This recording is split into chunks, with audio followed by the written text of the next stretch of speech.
Halo teman-teman, perkenalkan nama saya Ali Akbar. Hari ini saya akan mempresentasikan makalah saya tentang fenomena kata-kata kasar toksik dalam dunia game online di Indonesia. Ini merupakan tugas besar 2 Bahasa Indonesia Universitas Mercu Buana.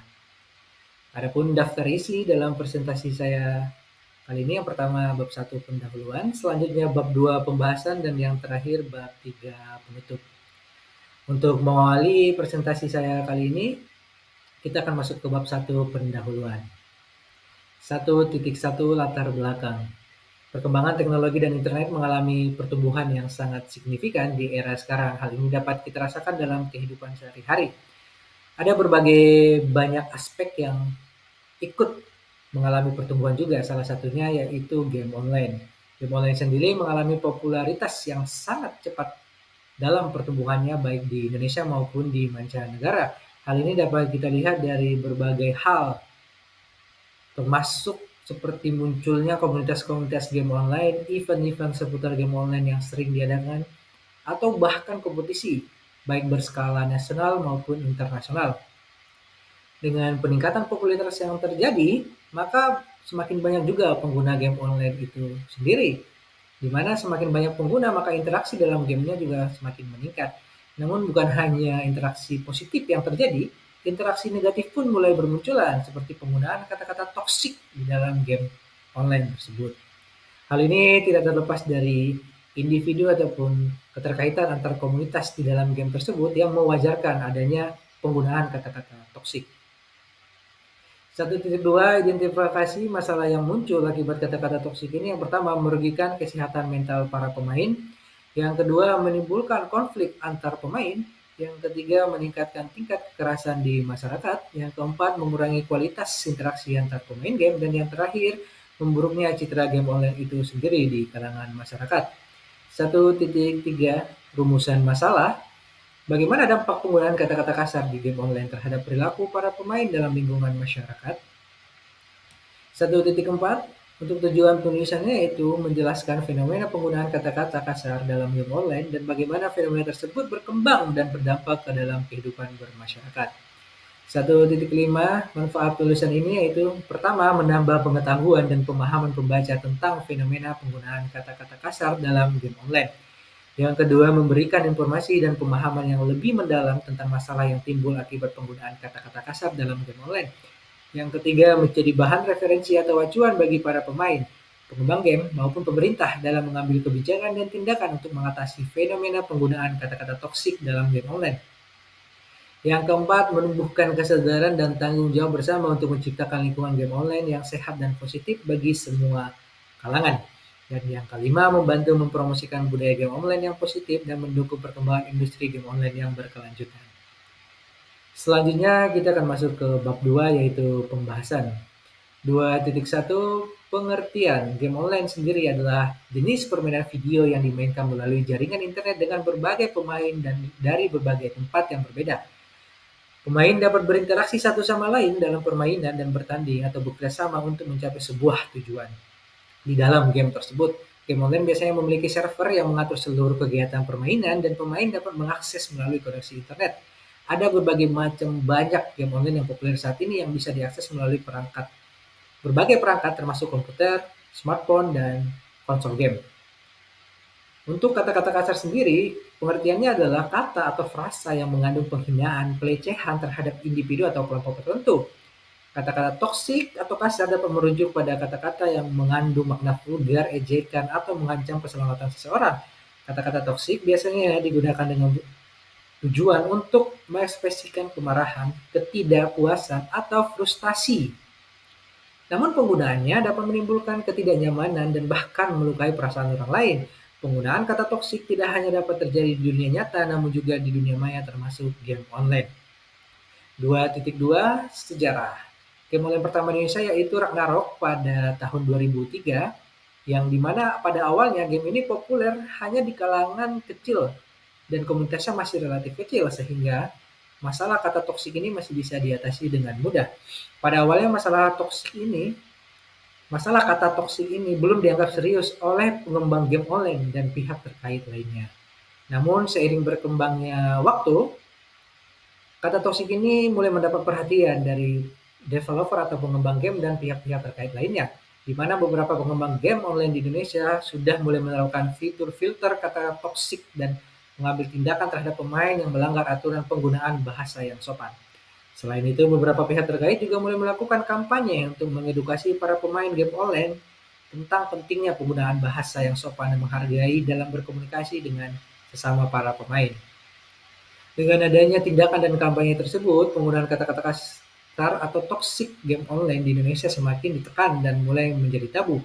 Namun masalah ini masih tentu terus bermunculan di beberapa game online yang kurang memperhatikan tata cara berkomunikasi yang sehat dan menghargai dalam lingkungan game online sendiri.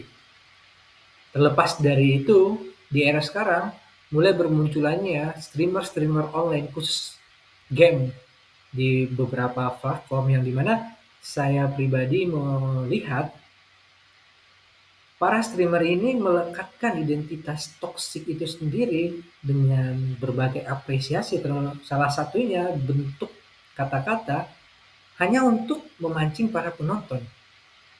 Di mana beberapa dari mereka menganggap bahwa kata-kata toksik ini adalah hal yang memang harus ada untuk meningkatkan popularitas sebuah game dan mengundang orang lain untuk bermain. Nah, hal inilah yang harusnya menjadi perhatian bukan hanya beberapa pihak, namun semua pihak yang terlibat di dalam game online ini.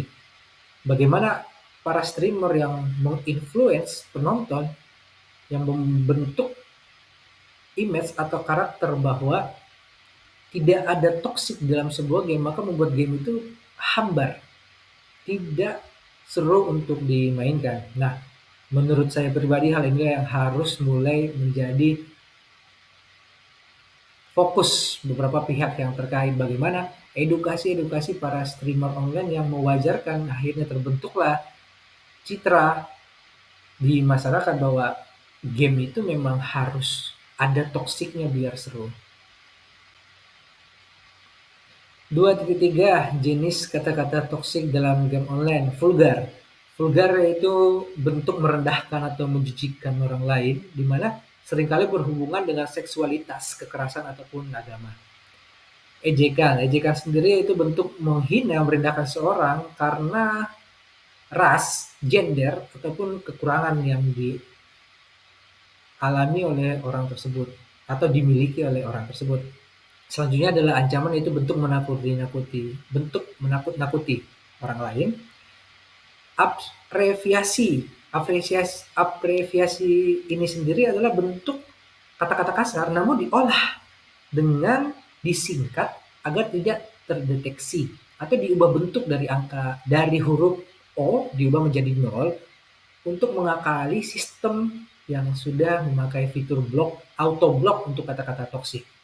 Selanjutnya ada makian, tentu saja bentuk dari penghinaan yang bersifat merendahkan orang lain. Dan yang terakhir adalah penggunaan bahasa asing. Nah, itu tadi beberapa pengguna game, khususnya mereka yang terbiasa menggunakan kata-kata toksik, di mana ketika server udah mendeteksi auto block untuk kata-kata toksik yang mereka gunakan, mereka menyerap bahasa lain untuk menyalurkan bentuk kekesalan mereka. 2.4 dampak yang ditimbulkan dari penggunaan kata toksik ini yaitu meningkatnya tingkat stres di kalangan para game online sendiri. Selanjutnya adalah konflik dan kekerasan yang sering bermunculan karena adanya kata-kata toksik ini. Selanjutnya, perasaan yang tidak nyaman, tentu sebagai korban kita akan merasa tidak nyaman ketika kita mendapat bentuk kata-kata toksik tadi di dalam dunia game. Selanjutnya adalah penurunan kualitas game sendiri, karena semakin banyak orang yang melakukan hal toksik, maka semakin meningkat pula rasa ketidakfokusan orang yang lambat laun membuat orang malas ataupun enggan untuk melakukan game tersebut. Dan yang terakhir adalah etika sosial, di mana seseorang sudah tidak bisa membedakan lagi di mana game online, dunia maya, ataupun dunia nyata. Sehingga keresahan, kemarahan, atau kekesalan yang dia rasakan di dalam game online tersebut karena sudah terbiasa menggunakan kata toksik, dilampiaskan dengan kehidupan sehari-hari. 2.5 Penyebab. Apa sih yang menjadi penyebab seseorang menggunakan kata-kata kasar ataupun toksik ini? Yang pertama adalah rasa frustasi atau emosi yang terpendam. Seringkali kalah di dalam game, kalah dalam artian yang terus-menerus berlanjut dan di tahap yang sudah frustasi dalam game tersebut, maka seringkali dia akan meluapkannya di dalam game tersebut dengan cara menggunakan kata-kata toksik tadi. Selanjutnya adalah tuntutan kultur dan lingkungan. Nah, bisa jadi sebenarnya pemain ini bukanlah pemain yang tipikal mengapresiasikan kekesalan dengan bentuk kata-kata toksik, namun lingkungannya lah yang membentuk dia untuk menggunakan kata-kata tersebut.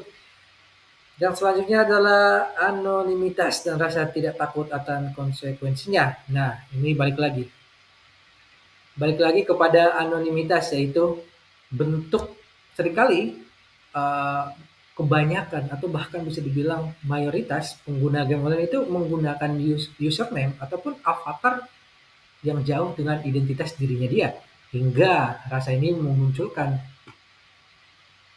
ini memunculkan rasa kebebasan untuk meluapkan emosinya dan merasa tidak akan ada konsekuensi yang diterimanya dari kata-kata toksik tersebut. Selanjutnya adalah kurangnya pengawasan dan tindakan dari pengembang game online itu sendiri. Dan yang terakhir adalah kurangnya edukasi tentang etika bermain game online, di mana di Indonesia sendiri ketika kita akan mendownload sebuah game, ada atau tidaknya peraturan di dalam game tersebut tentang cara berkomunikasi, kebanyakan kita hanya melakukan skip, scroll, dan melakukan centang, selanjutnya menyetujui semua hal di dalam game tersebut tanpa membacanya. Biasanya game-game yang sudah populer itu melakukan edukasi di awal ketika kita mendownload game tersebut, namun seringkali kita melewatkan hal tersebut. 2.6 Contoh kasus terjadi di Malang tahun 2020, di mana seorang pemuda tewas setelah dibunuh temannya sendiri yang merupakan pemain game online, di mana pelaku mengatakan kesal dan seringkali dimaki-maki saat bermain game, dan selama ini dia hanya diam saja. Pelaku dan korban adalah teman yang seringkali berbagi kamar untuk melakukan permainan game online ini sendiri, di mana bentuk makian dan cacian yang dilakukan kepada temannya yang dipendam selama ini berujung fatal, di mana terjadinya pembunuhan yang dilakukan oleh pelaku di Malang pada tahun 2020. Dan masih banyak lagi contoh kasus lainnya seputar dampak yang dihasilkan oleh kata-kata toksik ini tadi. 2.7 Hukuman apa sih yang diterima oleh para pengguna kata-kata toksik dalam dunia game online ini? Di Indonesia sendiri ada Undang-Undang Informasi dan Transaksi Elektronik, di mana mengatur tentang tindakan yang dapat dianggap sebagai kejahatan di dunia maya, termasuk menggunakan kata-kata kasar dan penghinaan. Pelanggaran Undang-Undang ITE dapat dihukum dengan pidana, penjara, dan atau dikenai denda. Untuk Peraturan Menteri Komunikasi dan Informatika Nomor 19 Tahun 2014, peraturan ini mengatur tentang tata cara penggunaan media sosial dan penggunaan internet yang sehat, aman, termasuk penggunaan bahasa yang sopan dan menghargai. Untuk kebijakan perusahaan, banyak perusahaan game online memiliki kebijakan penggunaan bahasa dan perilaku yang sopan dan dapat membatasi penggunaan kata-kata toksik atau mengambil tindakan terhadap pengguna yang melanggar kebijakan tersebut. Bisa jadi seperti akunnya di-ban beberapa hari atau di-ban selamanya. Terlepas dari bagaimana, balik lagi kepada kita para user, ketika menemukan hal-hal seperti itu, menemukan akun-akun yang sering berkata toksik, kita menyempatkan diri untuk melakukan report atau memberikan laporan kepada pihak pengembang game. 2.8 Solusi yang ditawarkan yaitu yang pertama, membuat komunitas yang ramah dan menghargai satu sama lain. Dengan catatan, tidak mewajarkan adanya toksik di kalangan baik itu remaja, dewasa maupun anak kecil. Semua kalangan tidak dibiarkan untuk menggunakan kata-kata toksik. Selanjutnya menggunakan fitur block atau report, balik lagi seperti yang tadi saya jelaskan. Pihak pengembang mengupdate tiap saat fitur block tersebut, dan kita para user pengguna melakukan report ataupun laporan terhadap user-user yang kita lihat seringkali ataupun menggunakan kata toksik ini. Selanjutnya adalah mengontrol emosi. Balik lagi, kita sebagai user yang menggunakan game online ini jangan sampai terpancing ketika ada orang yang menggunakan kata-kata toksik. Karena dengan tidak terpancingnya kita, maka kita bisa lanjut ke yang tahap terakhir, yaitu memberikan contoh. Dengan tidak terpancingnya kita, secara tidak langsung kita memberikan contoh kepada orang sekitar kita ataupun rekan satu tim kita dalam game online tersebut bahwa pada dasarnya penggunaan game online itu seperti ini. 2.9 teori yang relevan dengan makalah ini yaitu teori efek media. Teori efek media sendiri adalah teori yang menjelaskan bagaimana media massa mempengaruhi penonton atau masyarakat secara umum. Teori ini merinci pada dampak yang mungkin terjadi sebagai hasil dari paparan terhadap media, baik itu dalam bentuk berita, program televisi, film, ataupun media lainnya termasuk game online itu sendiri. Menurut Donald F. Robert, efek media sendiri adalah perubahan perilaku manusia setelah diterpa beberapa pesan media itu sendiri. Di mana teori efek media ini berhubungan dengan kata-kata toksik dalam game online dibagi dalam 4 hal. Yang pertama adalah desensitisasi. Desensitisasi ini merupakan hal yang berhubungan di dalam game online itu, di mana hal ini merujuk kepada penurunan kepekaan seorang user dalam game, di mana hal ini terjadi ketika semakin seringnya dia terpapar kata-kata toksik ini, maka lambat laun dia semakin mewajarkan kata-kata toksik ini. Yang dimana hal ini dia bakal mengalami peningkatan ke tahap selanjutnya, yaitu modeling. Modeling ini adalah para user yang sudah mulai ikut. Yang awalnya mereka merasa risih dan tidak terbiasa, mulai mewajarkan hingga akhirnya masuk ke tahap modeling, yaitu ikut menjadi pelaku pengguna kata-kata toksik ini. Selanjutnya adalah group influence. Group influence ini sendiri adalah komunitas-komunitas yang dimana ketika seseorang join atau bergabung di dalam grup tersebut, dia merasa risih ketika komunitas tersebut dipenuhi dengan komunikasi yang toksik.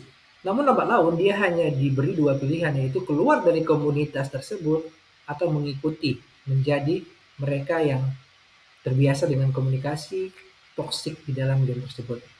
Dan yang terakhir adalah komunikasi anonim. Tentu saja komunikasi anonim adalah mereka-mereka yang melakukan komunikasi di dalam game tersebut merasa tidak adanya tekanan karena identitas yang tersembunyi. Balik lagi seperti tadi, avatar dan juga username yang digunakan sangat berbeda dengan identitas diri mereka, makanya mereka memiliki rasa kebebasan untuk mengapresiasikan apapun yang mereka rasakan. Selanjutnya kita masuk ke bab terakhir, yaitu bab 3 penutup. 3.1 kesimpulan dan saran. Fenomena kata-kata kasar dalam dunia game online merupakan masalah serius yang perlu mendapat perhatian dari seluruh pemain game, baik itu developer game, pemain maupun instansi-instansi yang terkait. Fenomena ini dapat berdampak negatif terhadap lingkungan game yang sehat dan kesehatan mental para pemain juga. Untuk mengatasi fenomena kata-kata toksik ini diperlukan upaya yang bersifat preventif dan juga penanganan kasus secara konkret. Upaya preventif dapat dilakukan melalui pembentukan komunitas game yang sehat dan positif, penggunaan fitur-fitur pelaporan dan pemblokiran, serta mengontrol emosi dan memberikan contoh yang baik terhadap sesama pengguna user game online. Sementara itu, penanganan kasus secara konkret dapat dilakukan melalui penegakan hukum yang tegas terhadap penggunaan kata-kata toksik dalam game online yang melanggar undang-undang ITE atau peraturan-peraturan lain yang berlaku. Pemerintah dan developer game juga dapat bekerja sama untuk menyediakan mekanisme pelaporan dan penanganan kasus secara lebih baik. Sebagai saran, developer game dapat mempertimbangkan untuk menyediakan fitur-fitur yang lebih proaktif untuk mengatasi penggunaan kata-kata toksik seperti filter, bahasa, atau sistem pengenalan pola kata-kata kasar. Selain itu, perlu juga adanya sosialisasi dan edukasi kepada seluruh pengguna user game online mengenai pentingnya bermain game dengan perilaku yang sehat dan positif, serta tidak menggunakan kata-kata kasar. Dengan adanya upaya preventif dan penanganan kasus secara konkret serta kerjasama antar semua divisi, baik itu pemain game, developer game, dan pemerintah, diharapkan fenomena kata-kata toksik dalam dunia game online ini dapat ditekan dan diatasi sehingga lingkungan game yang sehat dan positif dapat tercipta dan terus dipertahankan.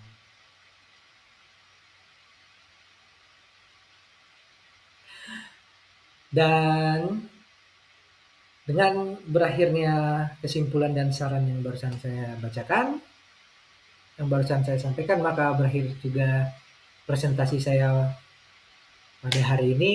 Sekian dan terima kasih.